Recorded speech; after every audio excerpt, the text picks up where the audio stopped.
drop-off, and also keeping updated with some of our marketplace initiatives, followed by FAQ and the Q&A. Right, so I believe most of the sellers here have a lot of questions that we would like us to answer. Please hold on to your questions first. We'll have a FAQ and a Q&A at the end of the webinar, whereby we will open up the floor to you guys to submit your questions, and we'll answer the questions during this webinar itself. All right. Okay, so we'll go through the next slide here. Okay, so I think most of us will be wondering why we are kickstarting this initiative, right? So basically, FPG or FairPrice Group as a whole, we have shifted towards a more customer-centric NPS scoring. So how customer NPS is basically a customer loyalty and satisfaction measurement, right? So it's based on how customers are likely to recommend our platform, right? So why this is important for us, for FP and also the sellers, is because we want to manage and to maintain a high fulfillment rate, which ultimately results in more sales for customers and for the sellers, right? So there will be more likelihood of a repeat purchase, right? So in the long run, I think both the sellers and FP Marketplace will also benefit from this exercise, right? So going through the whole overview of this process, I think most of us have already know that there will be a weekly email that will be sent out to all sellers every Monday, latest by 4 p.m. that will detail a full list of the hidden SKUs, as well as the respective orders that are affected, right? So this list will then detail the stores that's affected. So whether it's PFC, whether it's OCCL or FFS, you'll have that full visibility as well, right? So next step will be for the sellers to then submit a request for the SKUs to be shown again, right? So these SKUs will then be unhidden or shown within 1 business day, right? Okay, so the last step will then be for the SKU to be monitored weekly, right? So if the performance does not meet the criteria, which is 30%, more than 30% drop off, it will then be subsequently hidden again the next week. Okay, so running through the whole process again. So, right, sellers will receive the weekly email every Monday by 4. So this list will then detail the 30% drop off, and then the dates of all corresponding drop offs will be given and the quantity affected, right? So this is the visual of how we are calculating the percentage or the quantity of drop off, right? So basically, every Monday, the data will be taken from Saturday to Friday of the previous week, right? So if there is a total quantity of 200 that's ordered, and then there's 60 that's not fulfilled, so therefore the drop-off rate calculation will be non-fulfilled over total quantity, which will be 30%, right? So so this is the flow that most of the sellers here will have already gone through, right? So every Monday by 4 p.m., you will receive an email that looks like this, right? So in the Excel file attached, you will then be able to see the breakdown of SKUs and also the breakdown by order, right? So next is, how do you check if the SKUs are hidden, right? You can then double check this by going through your seller portal, right? So you log in, and then step 2 is navigate the seller portal dashboard and to check the status of the SKUs under the inventory status column, right? So you'll then be able to see whether it's enabled or hidden, right? So if your SKUs are hidden, it will show the red cross under the status button. Okay, so how do you go about unhiding the SKUs then? So in the same email that you have seen, right, there will be an attachment with the Excel file for unhiding requests, right? So you just go on to that same file and to also, yeah, so it's detailed here. So you download it, fill in the template accordingly, make sure that the SKU number to unhide is accurate, and also to investigate what caused the drop off, whether it's out of stock, whether it's a packaging issue, and also share what are some of the sustainable actions that you have taken to sort of cut down this drop-off from happening again. So in this example, the seller mentioned it's out of stock, and then they will be updating their stock 2 to 3 times a week to ensure that it's not dropped off subsequently. All right. So then after that, you will just download it and rename it to this particular format, which is your ABC seller dash your vendor code, and then upload it through this Google Form link that we have provided in the same email as well. Okay. Right. So after you submit it, then my team will then review what you have submitted first and foremost, and the unhiding will then take place within 1 business day, right? So do also take note that all these SKUs that are submitted through unhiding will be monitored rather closely, because we don't really want the SKUs to be unhidden and then proceed to continue to have poor fulfillment rates subsequently. Okay. So mentioned here, this to ensure the consistency, and sellers are encouraged to provide long-term solutions as well. Okay. So do take note that the SKUs, even if it's unhidden for this week, the next Monday when we run through or do our weekly SKU maintenance as well, and it's flagged out again as a poor performing SKU, it will still be hidden again for the subsequent weeks. Okay. So we'll run through some tips of how to reduce this drop-off and to ultimately avoid getting the SKUs hidden every week, right? So firstly, it's really to ensure that the stocks are updated at least 2 to 3 times a week, right? So this to prevent our stock situation. Next, it's naturally to ensure that the numbers are accurate when updating stock, right? So because really we want to avoid the mismatch between the stock quantity on FP Marketplace and our actual warehouse stock quantity. All right. So next, it's to review your SKU list regularly, right? So this is where you have to filter out those SKUs that you know that are already not selling anymore. So we can avoid customers placing the order, and then ultimately when the drivers come to your store and then it's you realize that it's out of stock, or it's actually not listed anymore, right? So next, ensure that all items listed meet our product listing guidelines, right? So I think there are a set of requirements that we have detailed out in the seller pulse on the requirement for correct barcode, no expired items or any items that is close to expiry date, and also to ensure that the items are packed in proper packaging, right? So the reason why this is very important is because at the store level, so whether it's PFC, OCCL, or FFS, our store managers are doing another layer of what we call QC during their receiving stages. So that's why some of these items that are loosely packed or don't pass their QC requirements, the items are subsequently rejected during that receiving stage as well, right? So the last step will be to have a dedicated stock education for FairPrice Marketplace for any fast-moving SKUs, so as to, again, reduce or prevent out-of-stock situations. Okay, so some additional tips to reduce drop-off. I think that we have started placing a lot of emphasis on ensuring that chilled and frozen items don't get dropped off.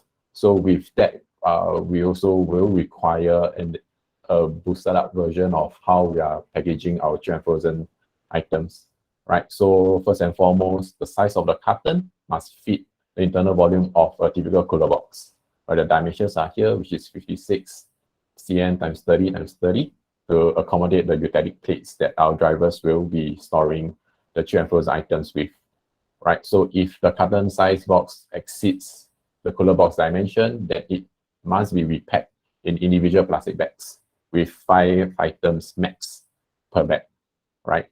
So ice cream naturally have to be packed with dry ice. This is a mandatory requirement to prevent the ice cream from melting during transport, right? So temperature guidelines for these category of items, chilled and frozen. Chilled will be from 0 to 4 degrees. Frozen will be -12 to -18 degrees. All right. So next, we move on to the barcode requirements to prevent or to reduce drop-off.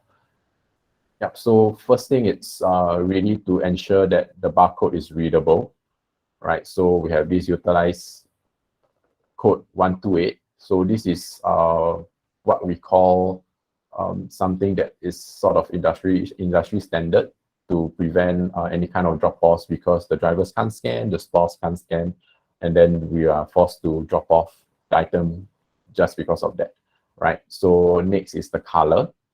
We want to ensure that it's printed fully with a clear dark ink, right? And also to have proper placement for new unique barcodes, right? So the guideline here is that it's at least 8 millimeters and not more than 100 millimeters from the edge of the package, right? We have attached a reference for you guys to see, right?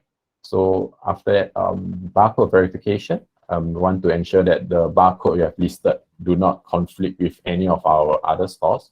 For example, for retail, we cannot conflict with our MP SKUs, right? So we have attached the relevant links here as well, and also to use the Picker app to ensure that everything is scanned and accounted for. All right. So next, keeping updated with Marketplace, we also like to invite everyone to join our Telegram group and to use our Seller Pulse to be updated with any updates or key announcements that we want to make to the sellers, because we understand that sometimes email isn't really the most intuitive platform to get all this information from. Okay, so the link is attached here as well. We will send a copy of this PowerPoint slide to everyone, so we'll be able to access this information that we have shared here.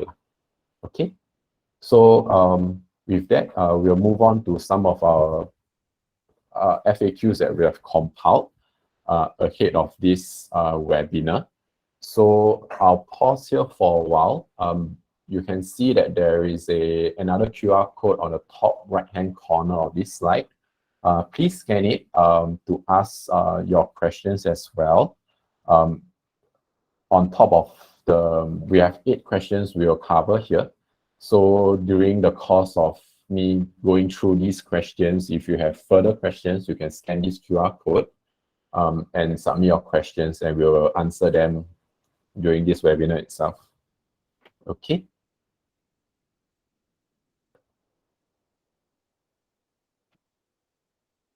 Okay, so I'll proceed to run through some of the FAQs that we have compiled from some of our account managers and some of the sellers that have approached us before this webinar. All right, so the first one is that the dashboard on my seller portal says that I have fulfilled 100% of the orders based on SKU level, but my SKUs are still getting hidden. Why is that so? All right, so the answer to that is that the existing seller portal fulfillment percentage incorporates data from only one store, which is PFC, right? So this initiative takes into account every store. So it takes into account FFS stores, OCCL, and also PFC as well, right? So to answer the question, even though the seller portal says 100%, some of the SKUs might be dropped off at the other stores, which is not captured in the seller portal as well, right? So to mitigate that, there is the email that I've mentioned that will be sent out every Monday by 4 p.m. So this email will then detail the affected SKUs at the other stores. All right, so these stores, FFS, you will see things like Hyper Changi, Hyper Parkway, Hyper Vivo, etc. Right.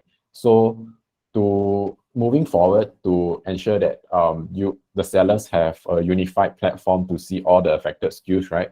We have already started working on a seller portal enhancement to sort of unify this information for all sellers, so that we can then refer to a single source of truth, right? So rest assured that this is currently in the works, hopefully to be delivered by Q4, right?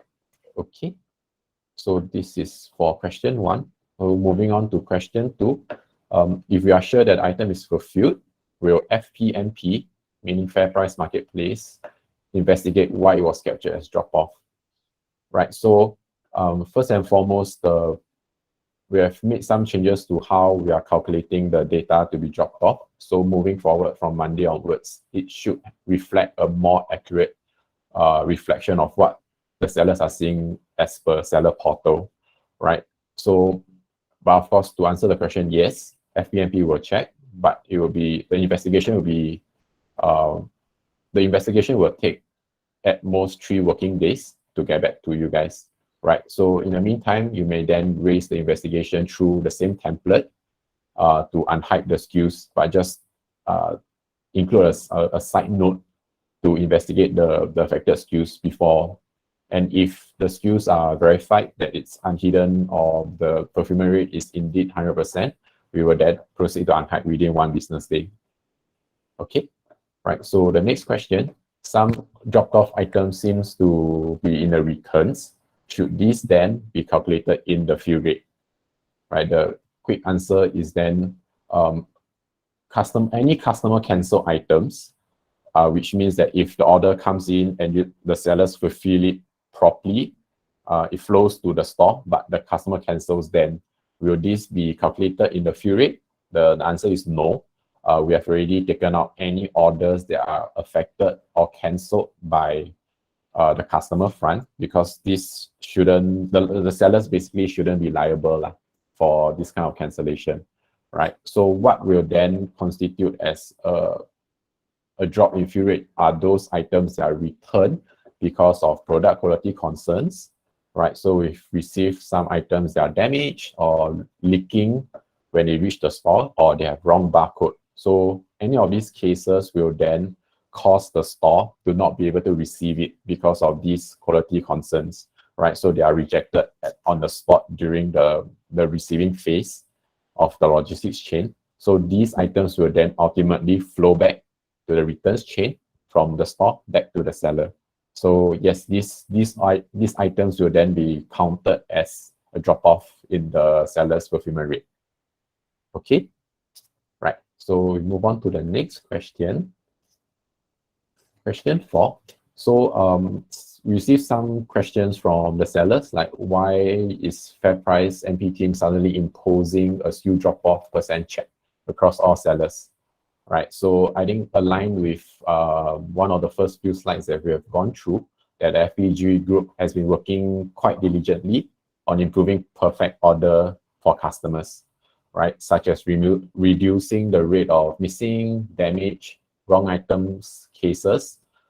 So this will also indirectly mean that we will have to work with all the stakeholders, whether is it the sellers, whether is it the storefront operations of how they receive, how they sort, and how accurately they can then pack the items that flows through to the last mile drivers. All these stakeholders are impacted as well. So this whole idea only has one aim, which is to improve the order fill rate, which ultimately improves the customer experience, right? So in the long run, again, it flows back to benefiting everyone involved here, which is to benefit all sellers in terms of improving customer conversion and also the retention and loyalty to FairPrice purchases, right?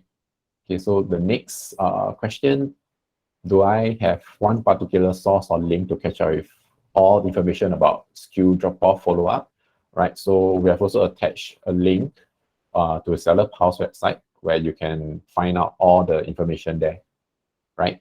Okay, so the next question, this seller asked that he's new, so he wanted to know, like, what do we need from them to ensure that he is in good compliance, right? So the quick answer to that is that drop-offs are mainly caused by two main reasons, two main buckets.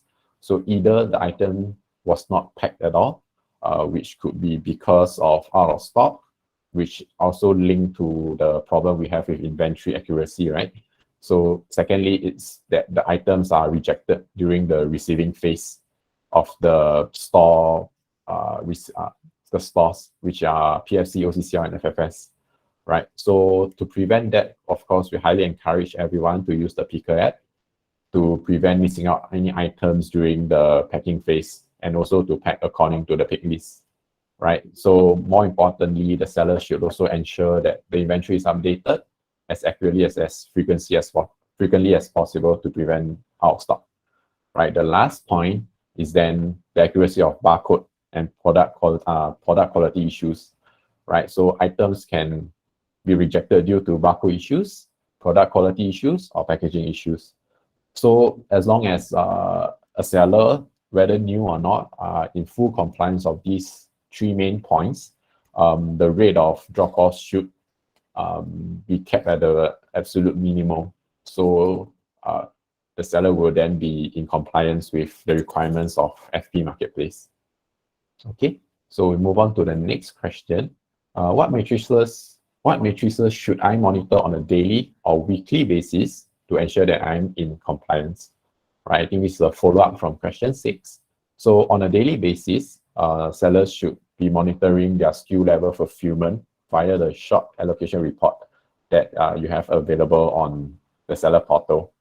So there is a 2-day lag for the data. So which means every Wednesday, you'll be able to see Monday's data. Every Thursday, you'll be able to see Tuesday's data, right? So under that short allocation report, you will then be able to see the difference between quantity ordered and quantity received. So if there's any discrepancy between these two numbers, we highly encourage the sellers to quickly set the inventory to 0 and then to do a quick investigation on what could have happened to, that caused this short allocation, right? So the reason why we encourage to change inventory to 0 is to prevent any new orders from coming in that could subsequently cause more drop-offs, which will then flow to the weekly cadence of the SKUs getting hidden because of poor fill rate, right? So this is a good practice that we are encouraging everyone here to kind of adopt to ensure that the SKUs don't continue getting dropped off without us knowing, right? So on a weekly basis then, sellers will then receive the 4 p.m. list that we'll be sending out to everyone. So then they will be able to see like the weekly performance overview of what SKUs that have been dropped off. And then the sellers will then be able to conduct their own investigation and to create their own control measures to ensure that the SKUs don't get dropped off subsequently again, right? So once you have confirmed this, you can simply just submit the unhiding form via the templates given. So the SKUs will then be unhidden within 1 business day. All right, so we move on to the last question. So will there be any more changes in the future after this implementation?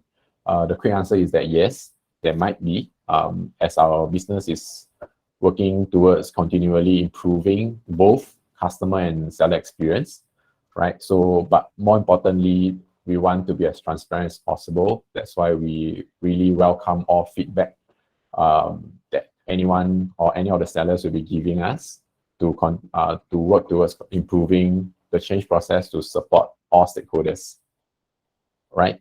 Okay, so these are the 8 FAQs that we have compiled before the webinar. I'll take a pause here to check on the QR code if there are any additional questions sent over from anyone here. Okay.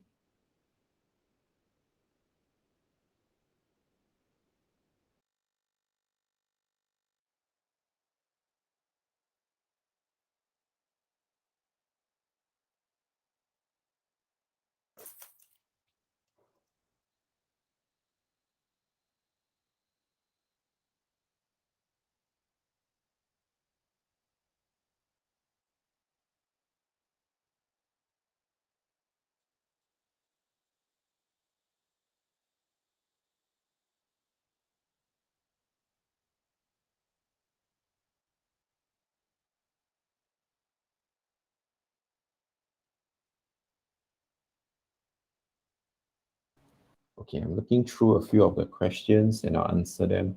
Okay, so one of the new questions that came in asks if the drop-off calculation is based on all SKUs or per SKU.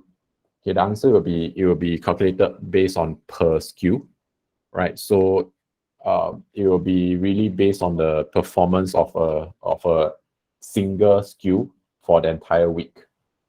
Okay, so the difference between all SKUs and per SKU is then if you sell 10 SKUs, for example, and overall, and one SKU performs poorly, let's say it's a 90% drop off. So only this particular SKU will be hidden. Okay, so it will not all your SKUs will not be hidden because of one poor performing SKU.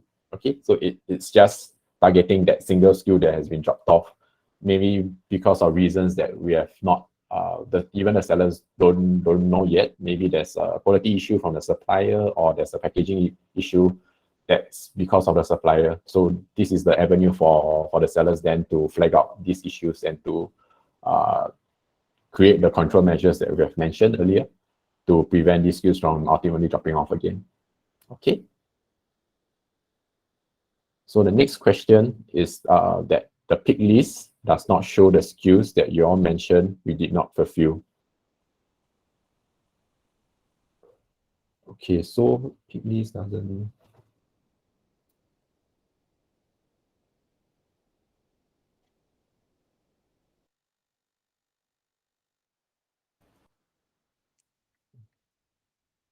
Okay, so sorry, I took a while to understand the question. Okay, so basically,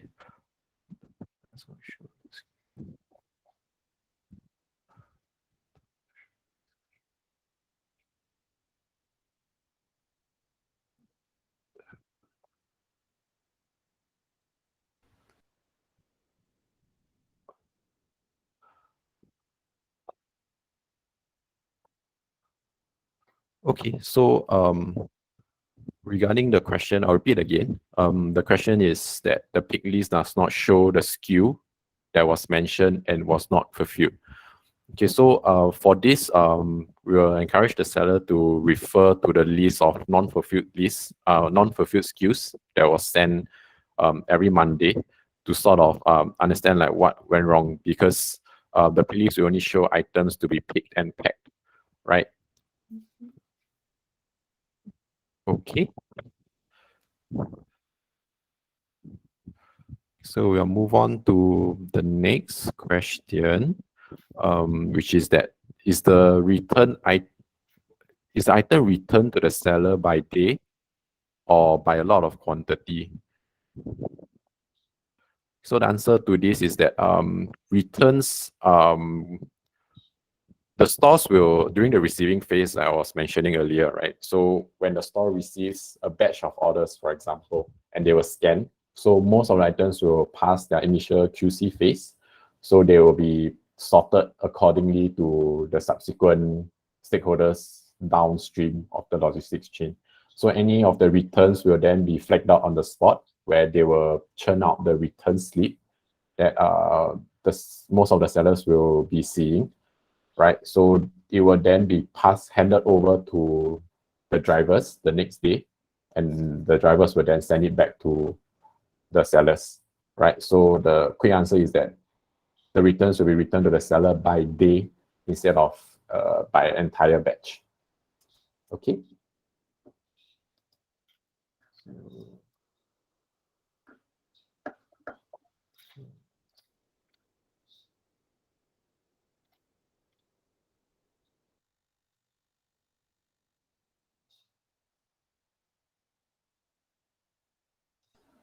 Okay, the next question is that one of the sellers has been getting only one store, which is PFC. The breakdown, I think he meant that the email only consists of a store breakdown of only PFC, but certain SKUs are being fulfilled 100%, but they have been automatically hidden. So may I know what are any other reasons for it? So first and foremost,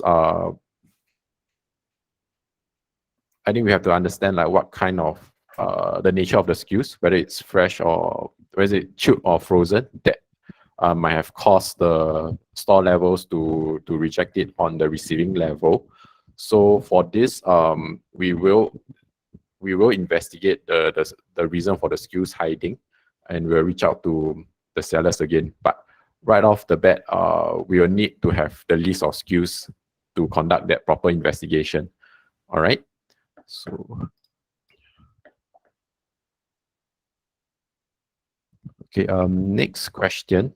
Seller asks why they are not allowed to.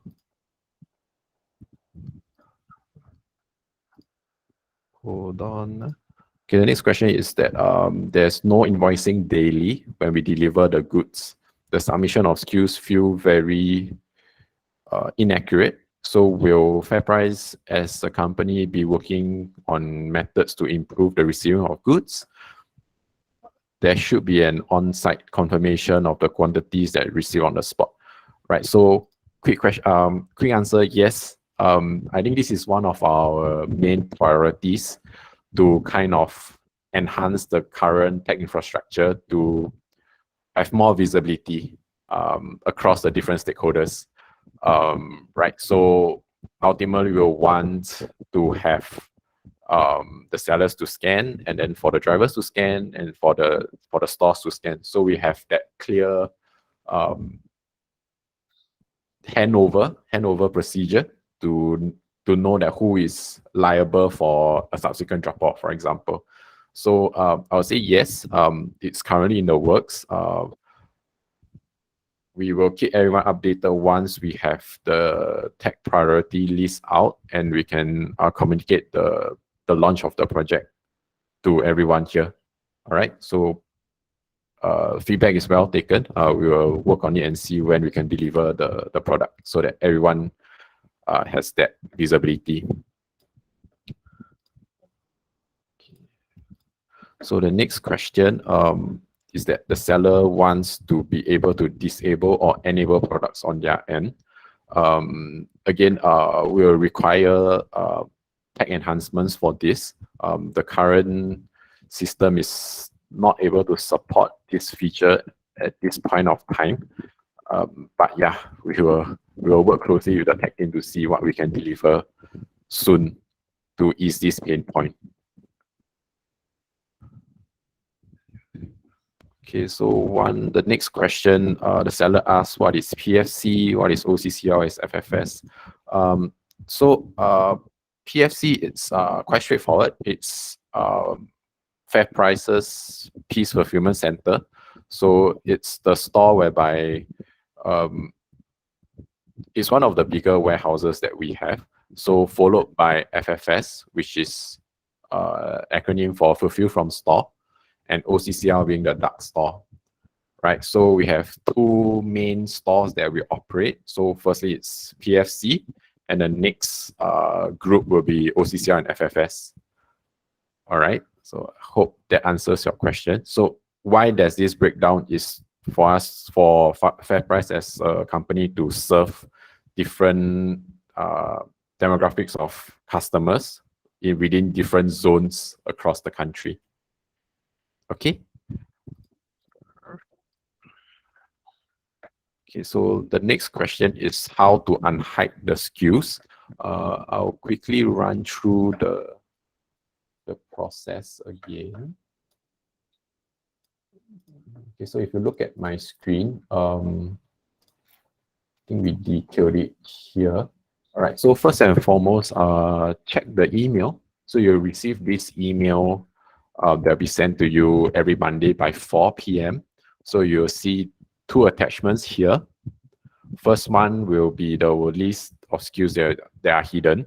Second one will be this seller submission file, right? So if you open it, it will be an Excel file where you can then lead you to this, right? This photo here. Right, so you will then be able to see two sheets here, either README or. Sorry, Sito. The screen is not showing correctly. Okay. Oops, sorry. Yeah. Okay, I'll quickly run through again. So this is the email that you'll be receiving, right? So you will see this attachment for unhiding of SKUs.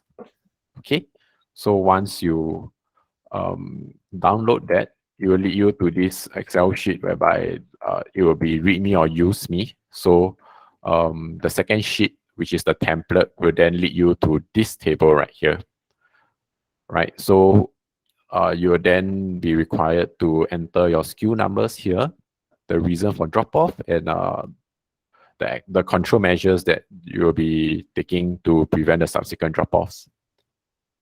All right, so once you have filled in the information, you can then save it in this particular format, right? And then upload it through the Google Form link that will be included in the email as well to unhide the SKUs. Okay, is that clear enough for everyone? Okay. Right, but if you have any, you are still unsure of how to unhide the SKUs, do reach out to the MP Ops team or any of the account managers. We will run through the process with you again. Okay. Okay, so the next question, one of the sellers asked, why are SKUs suddenly hidden when it's not reviewed at the end of the week yet? So the range of the hiding will be, it'll be hidden every Monday for the range of Saturday to Friday the previous week. Okay, so this is the overall hiding cadence. So if some of the SKUs have been hidden suddenly, do reach out to any one of us here and we will kind of investigate on what happened. All right. Yeah.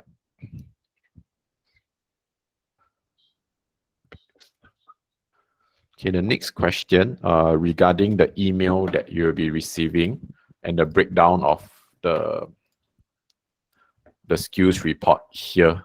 So the seller is saying that is it possible for the PFC's hidden SKUs to show pick list number instead of order ID? Okay, I'll see if I can, yeah, okay, if, yeah, okay, that's possible. We will make that change. But do take note that PSC will show pick list number, but for OCCL and FFS, it will still show order number, because I think that will be clearer for all sellers to have that kind of differentiation. Okay, I'll repeat again. So PFC will show pick list number under this column. Okay. Subsequently, for OCCL and FFS, it will then show the usual order number. Okay. Right. Thanks for this feedback. Yeah. Okay. Next question. Will Clash barcode with NTU retail cause SKU to drop off? The answer is yes. As a company, we have systems in place to kind of ensure that no two barcodes are similar or duplicated, right? So immediately if there's a barcodes clash on the marketplace site, it will be flagged out and deactivated. Okay, so have to be very careful with that. You work closely. If the sellers have any like queries on which barcode is conflicting, do reach out to any one of us here. We'll be able to assist you on that. Okay, so next question. The pick list date shown in the email report, which is the one on screen now, is corresponding to our pick list date. Yes, the answer is yes. The date here will be corresponds to the actual date that the drivers will be coming down to collect items from you, right? So as per our last question, right, this portion will be reflected as the pick list number as well. So you will then have two avenues of data sets to verify which date the drop-off occurred. Okay, hope that is a lot clearer for everyone here. And this change should take place by next Monday. So the next rotation of SKU hiding, you will see the changes. Okay. Right. Next question. The seller asks if we will be providing the reason for drop-off. Example is that whether is it due to packaging issue or product quality issue. Right. So for the quick answer to this is if it is a PSC drop-off, you will be able to see the reason for drop-off under your rejects form under the same seller portal. Okay. So but for OCCR and FFS, we will not have that same visibility yet, but we are working on enhancing that feature right now. So do bear with us at the moment. Right. So yeah, so for PSC, you will be receiving the two types of returns form, right? So under that sheet, you will then be able to see what caused the eventual drop-off. Okay. Hope that answered your question.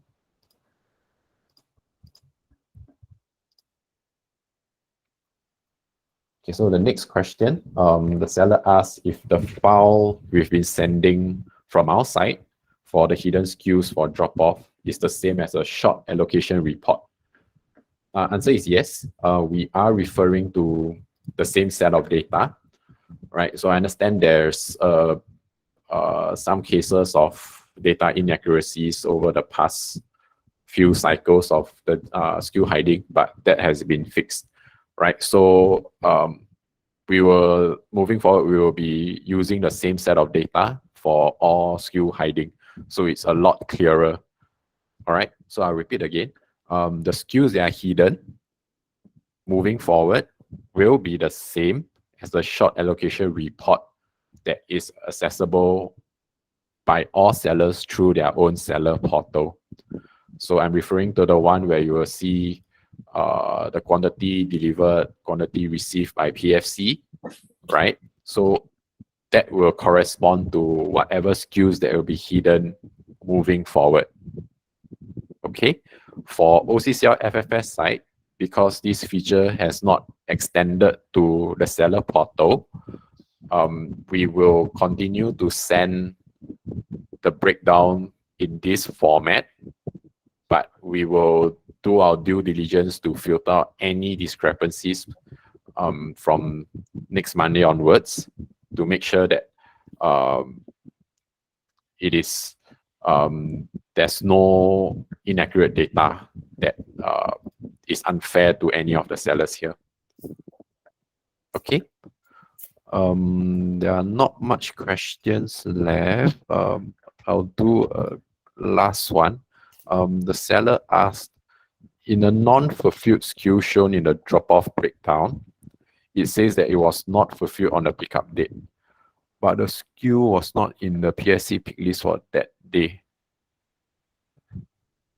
So how can the seller then check which pick list date?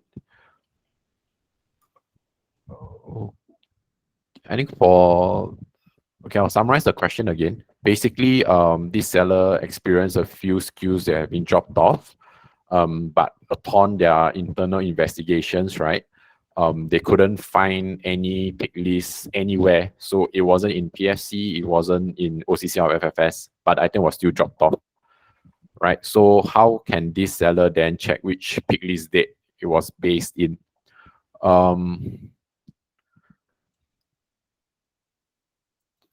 We will definitely require some sort of deep dive to what caused this issue. This shouldn't be happening right off the top of my mind. I probably will reach out to this seller to understand what went wrong. All right. Yeah, we will reach out to you ASAP on what happened. Offset. Yeah. Okay.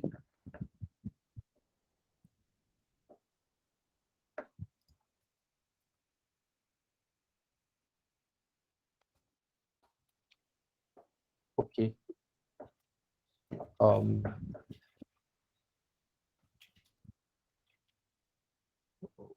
Okay, let me check if there are any other questions that are flowing in.